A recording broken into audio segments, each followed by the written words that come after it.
So when we talk about the universe and yourself, it's kind of like a drop of water going back into the ocean, okay? And from that place, anything which you can imagine, anything which you can physically act out, anything you have intent on, must become real and true and manifest in this physical world for you.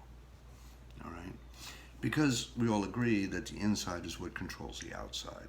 Okay? And in your inner world, you are the god or the goddess of your universe.